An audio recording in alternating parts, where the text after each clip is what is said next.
We're going to do another tutorial here. This one.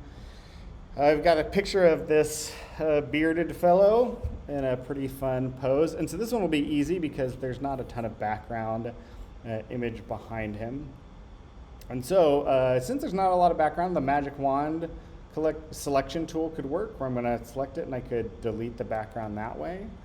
But if I'm in this locked layer, that's going to be a problem. It's not going to really do much. So I'm going to Command J to duplicate that layer.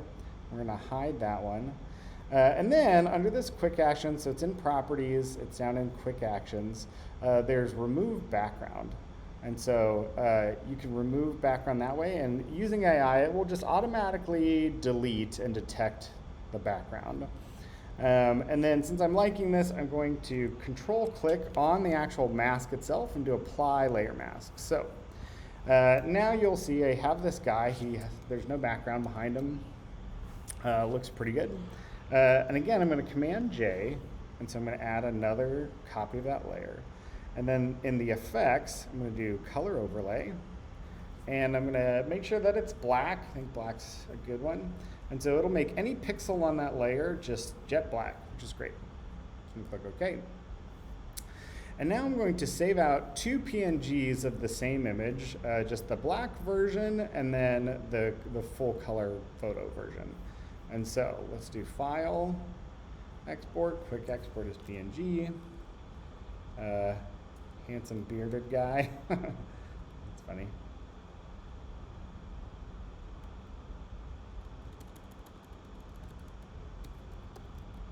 And do handsome bearded guy shape.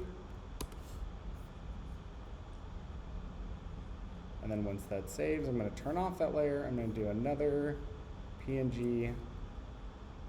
I'm going to do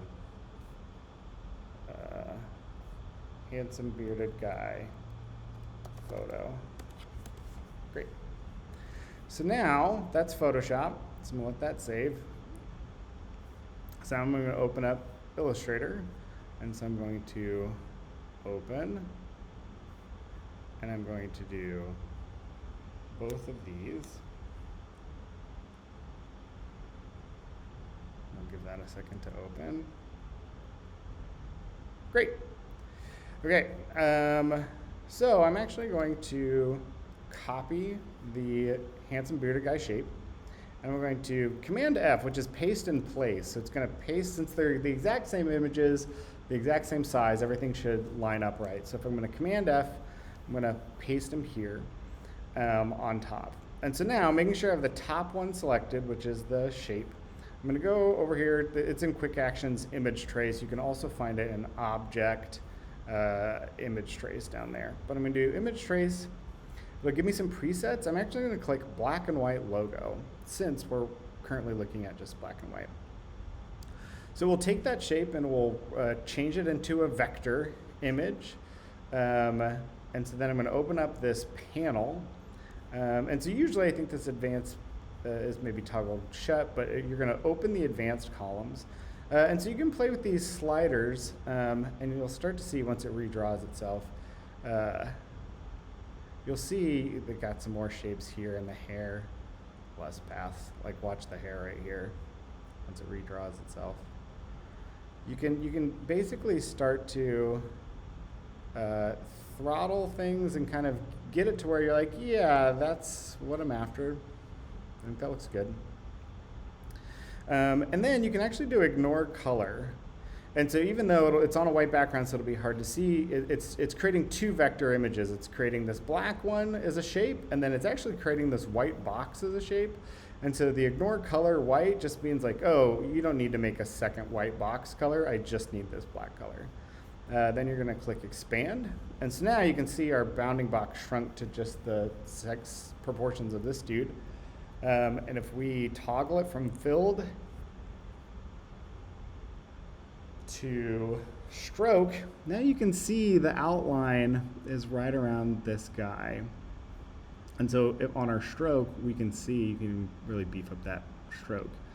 And so you can see the outline is really around our dude. And so then the other thing that you could do is if you wanted to cut it out so it's perfectly in sync with the picture. There you go, you have your outline image.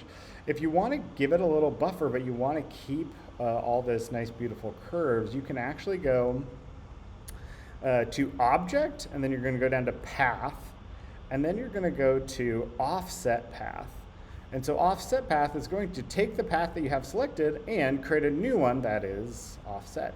And so you can change how much. So 5 is a little bit more in, 25 you're going to see is more out. And it also works in the negative too. And so you can do -10, and it's going to actually create a path on the inside.